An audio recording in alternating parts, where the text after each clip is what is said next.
नमस्कार दोस्तों, किरण राधे यादव चैनल में आप सभी बहनों भाइयों का हार्दिक स्वागत करती हूँ। और मैं एक सोहर गीत गाने जा रही हूँ। कैसा लगेगा कमेंट करके बताइए। हमारे चैनल पे जो भाई बहन नए आते हैं प्लीज़ हमारे चैनल को सब्सक्राइब करिए, लाइक करिए, ज़्यादा से ज़्यादा शेयर करिए।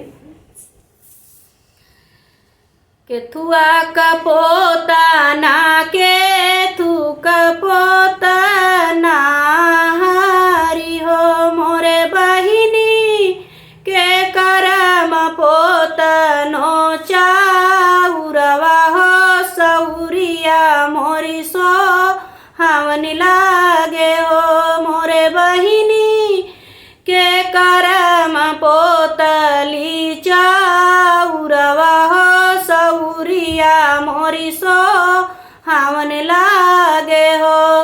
सोनवन का पोता ना रूपे का पोता ना हरि हो मोरे बहिनी डीह बाबा का पोतली चाउरवा हो सौरिया मोरी सो हवन लागे हो मोरे बहिनी डीह बाबा का पोतली चाउरवा हो सौरिया मोरी सो हवन लागे हो।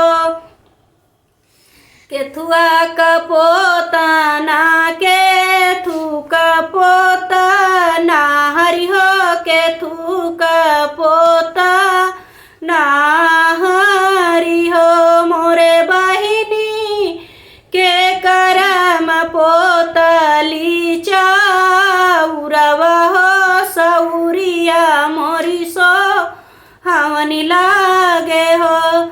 सुनवन का पोता ना रूपे का पोता ना हरि हो रूपे का पोता ना हरि हो मोरे ललना सातो बहिना पोतली चाउरवा हो सौरिया मोरी सो हवन लागे हो मोरे ललना सातो बहिनी का पोतली चाउरवा हो सौरिया मोरी सो हवन लागे हो।